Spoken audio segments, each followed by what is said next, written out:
छोड़ा।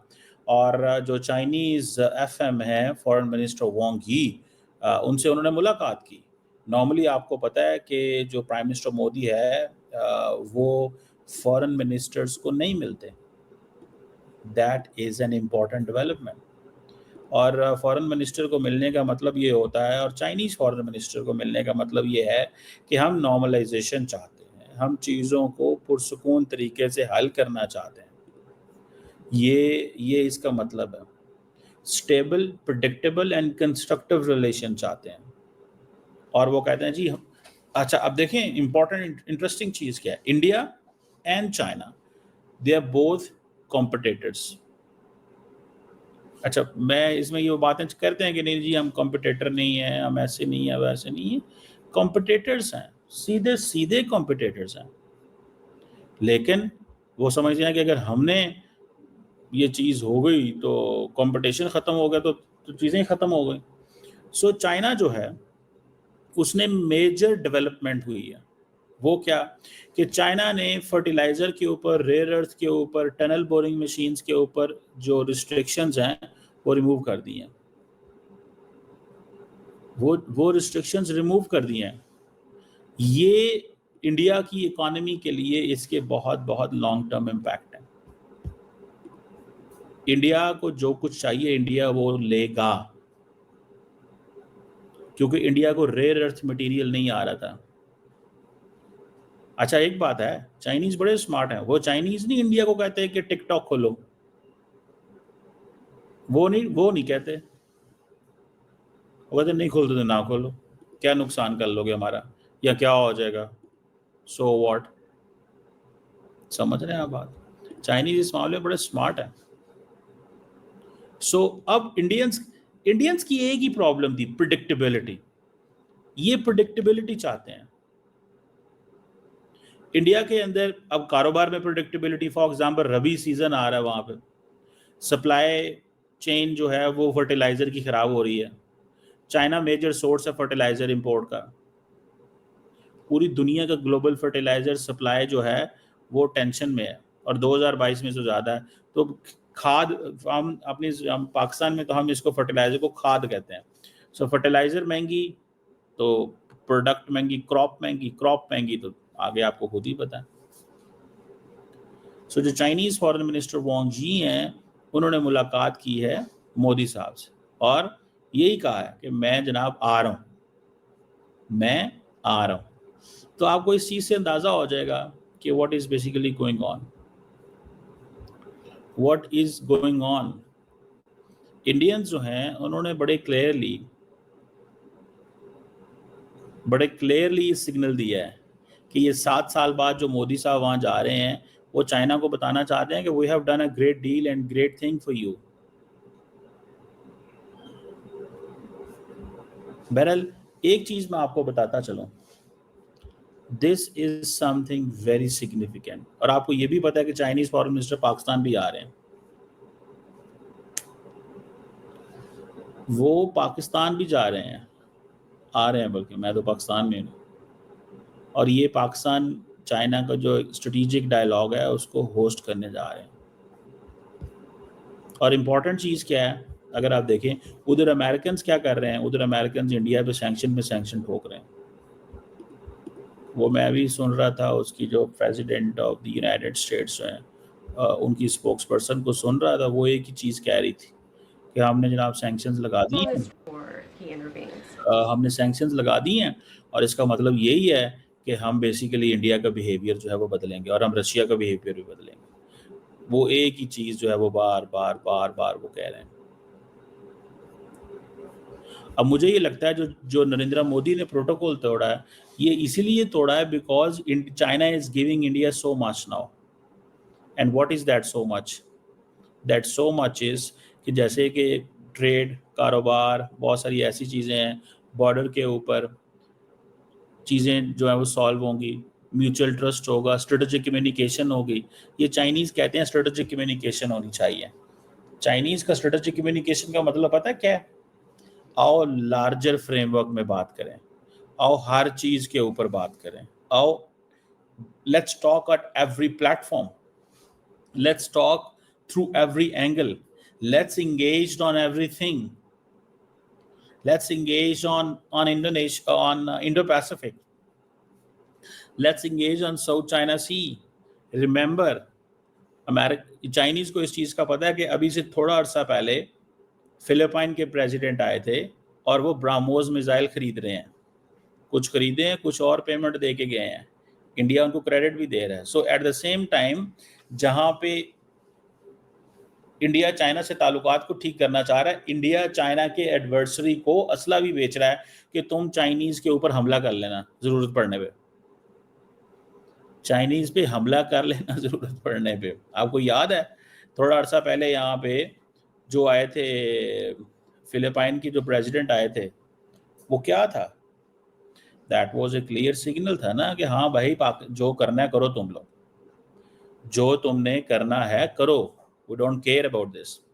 सो इंडियंस जो है वो बड़ा खुल खिला के खेल रहे हैं, इस चीज को चाइनीज को भी समझ है। अब चाइनीज स्ट्रेटेजिक कम्युनिकेशन की बात कर रहे हैं, नरेंद्र मोदी को मिलने का मतलब ये होता है वांग जी, इट मीन्स कि चाइना डिलीवर करेगा, चाइना के साथ चीजें बहुत बेहतर हो गई हैं, ठीक है। और वांग जी ये कहते हैं कि जनाब हिस्ट्री जो है वो हमें बताती है कि हमारे बड़े स्टेबल रिलेशन रहे हैं। सो ये जो चीज़ है कि जो अभी एससीओ कॉन्फ्रेंस, मैं तो खैर एससी को कुछ भी नहीं समझता फ्रैंकली स्पीकिंग। एससीओ बस वो नशिस्तम बर्खास्तम और ये चीज़ ही है कि बैठो खाओ पियो घर जाओ, बस ना वो किसी के काम आती है, ना उसका कोई मैंडेट है, ना वो पाकिस्तान कहता है हमारे मुल्क में दहशतगर्दी होती है, एससीओ कुछ भी नहीं कर सकती। इंडिया भी यही कहता है कि जी फॉर एग्जाम्पल जी कश्मीर में हमारे दहशतगर्दी हो रही है, ओके फाइन, बट क्वेश्चन ये बनता है भाई साहब बताएं ना, फिर क्वेश्चन ये बनता है कि बताएं फिर एससीओ का क्या किरदार है? एससीओ जब दो मुल्कों को इकट्ठे नहीं लेके आ सकती। अब वांग जी ने बड़ा नरेंद्र मोदी को सीधी सीधी बात की है कि जो सेटबैक हुए हैं दोनों मुल्कों के दरमियान, this is not in the interest of both the countries. इसीलिए तो इंडियंस ने जो है वो चाइनीज को ताइवान पे बड़ी ठंडी स्टेटमेंट दी है। वो कहते हैं जी ये सारी की सारी जो जो जो ताइवान है, ठीक है, वो सारी बात है चाइना का रीड आउट जो अगर आप देखें कि उन्होंने ये कहा है Taiwan is a part of China, China जो है वो part of Taiwan is part of China. So Indians इस वक्त चाइना के ऊपर बात नहीं करना चाहते, इंडियन सिर्फ एनर्जी के ऊपर, मोमेंटम के ऊपर, इन चीज़ों पे बात करना चाहते हैं।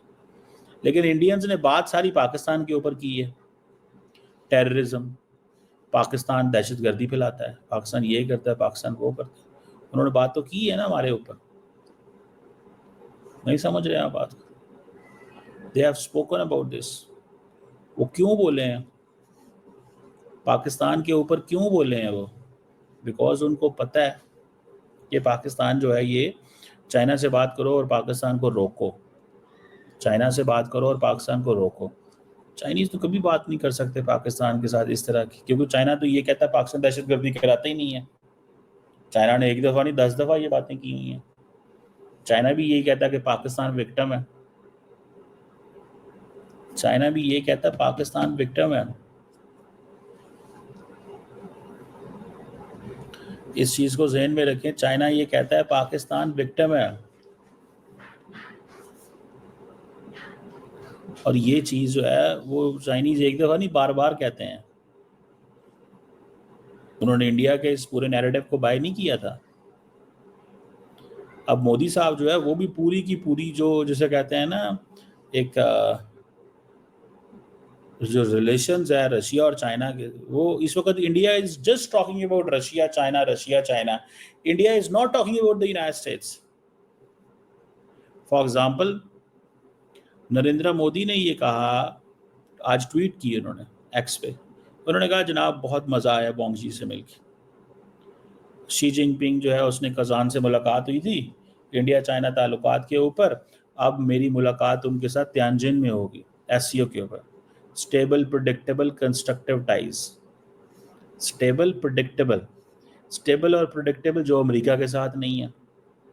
So India is not talking that we should go for stable, predictable ties with the United States. India wants stable, predictable relations with other countries.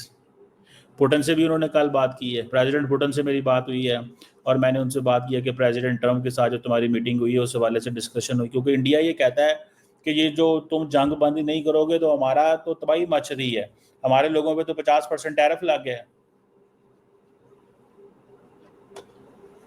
अब मोदी साहब के ऊपर भी प्रेशर है, क्योंकि आज भी मैं इंडिया के वो क्या नाम है उसका यार जो फाइनेंस मिनिस्टर, आई थिंक मैं उसको सुन रहा था, वो यही कह रहा था भाई कि इंडियंस जो हैं वो अरबों डॉलर कमा गए हैं. इंडियंस अरबों डॉलर कमा गए हैं, और वो कमा किस तरह गए हैं कि वो कहते हैं जनाब कि वो प्रॉफिटिंग कर रहे हैं.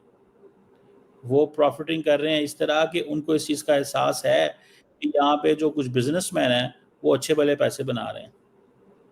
इंडिया के अंदर कुछ बिजनेसमैन अच्छे भले पैसे बना रहे हैं, क्योंकि वो तेल जो है वो सारे का सारा ले रहे हैं. ये चीज़ जब इंडियन सुनते हैं, इंडियंस को चढ़ता है गुस्सा, और फिर मोदी साहब के लिए भी मुश्किल पैदा हो जाती है, क्योंकि वो कहते हैं जी ये मोदी के दोस्त हैं सारे, Adani and Ambani.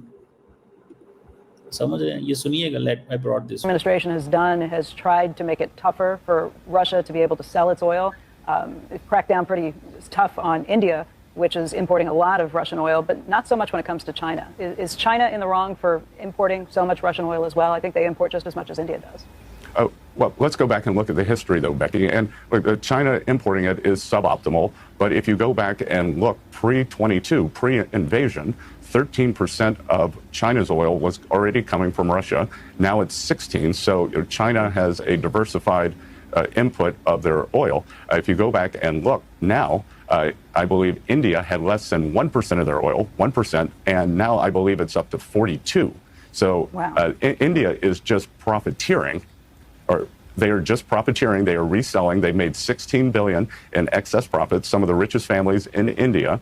So this is a completely different thing. Like this Indian, what I would call the Indian arbitrage, buying cheap Russian oil, reselling it as product, has just sprung up during the war, which is unacceptable. Mr. Secretary, just.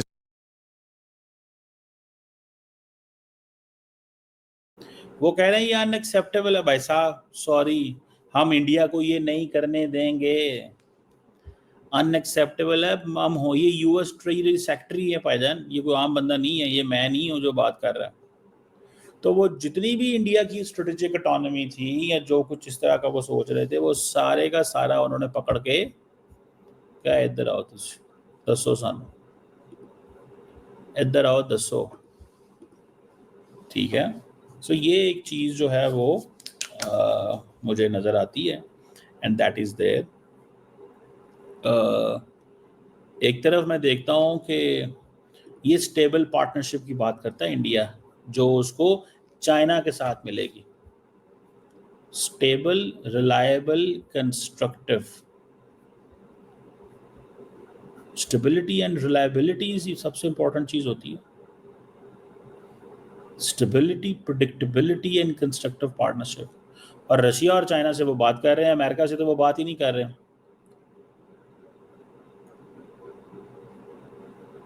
सो ये आप समझ लें कि जो Chinese foreign minister हैं, मैंने वैसे कुछ हलकों से पाकिस्तान में समझने की कोशिश की है कि what is all about India China ties. देखिए, इंडिया और चाइना का जो रिलेशनशिप है ना, उसमें एक there is a historic mistrust है जो इतनी जल्दी नहीं जाएगा. उसकी वजह ये दोनों, इंडिया कहता है मैं बराबर हूँ, पाकिस्तान कहता है कि हम चीन के बराबर नहीं हैं. ये जो प्रॉब्लम है ना, इंडिया अमेरिका को कहता है मैं बराबर हूँ, दूसरे मुल्क को कहता है मैं बराबर हूँ, फलां मुल्क को कहता है मैं बराबर हूँ, यहाँ से प्रॉब्लम आ रही है. सो ये ममालिक सारे के सारे क्या कर रहे हैं, वो कहते हैं ठीक है तुम बराबर हो तो बराबर हो गए भैया, आओ यहाँ पे बैठते हैं, देखते हैं कौन क्या कर रहा है. लेकिन अब देखें ना, चाइनीज़ जो वाइस फॉरेन मिनिस्टर है उनका नाम है मिया देवू. उन्होंने इंडिया के इंडिपेंडेंस डे जो है वो बीजिंग में अटेंड किया है. इंडिया को वो बहुत ज़्यादा अहमियत दे रहे हैं यकदम, और वो इसीलिए दे रहे हैं बिकॉज उनको पता है इस चीज़ का. ठीक है. वेल, आप देखें कि अब मैं एक बात बताऊं, अब चाइनीज़ ने जो स्टेटमेंट्स देनी शुरू की हैं उसे कई दफ़ा हो सकता है पाकिस्तान में थोड़ी सी परेशानी हो कि यार ये तो इंडिया के बहुत करीब हो गए, ये तो इंडिया के बहुत करीब होते जा रहे हैं। मिसाल के तौर पे आज चाइनीज़ फॉरेन ऑफिस ने स्टेटमेंट दी कि पाकिस्तान और चाइना हमारे इंपॉर्टेंट नेबर्स हैं और फ्रेंडली कोऑपरेशन की बात करेगा। मज़ा तो तब है ना कि चाइना पाकिस्तान और इंडिया को टेबल पे बिठाए और मामला ठीक हों। अगर ये चाइना और ये नहीं बिठा सकते, जो को कोई भी नहीं बिठाना चाहता, कोई भी नहीं चाहता भारत और पाकिस्तान टेबल पे बैठे। उसकी वजह क्या है? अगर भारत और पाकिस्तान टेबल पे बैठ जाएंगे तो जिन लोगों ने असले बेचने हैं, जिन लोगों ने अपनी ग्रेट पावर प्रोजेक्शन करनी है, वो कैसे होगी? और डोमेस्टिकली माहौल इंडिया और पाकिस्तान का इस तरह है कि अभी तो जंग हुई है, लेकिन आज चाइनीज ने कहा है कि China and Pakistan are ironclad friends and all weather strategic cooperative partners. और हमारा जो बायलैटरल रिलेशन है is not affected by any third party and does not target any third party. So ironclad, so वो Chinese और Indians के दरमियान मसला रहना है, वो मसला कभी भी ठीक नहीं होना। मैं आपको आई कैन टेल यू बड़े क्लैरिटी के साथ, बहुत ही क्लैरिटी के साथ मैं आपको बता सकता हूँ, ये मसला कभी भी नहीं उनका सॉल्व होना, ये मसला रहना है। देखते हैं कितनी देर रहता है या क्या होता है या किस तरह होता है, लेकिन ये मसला रहना है। और आप देखेंगे कि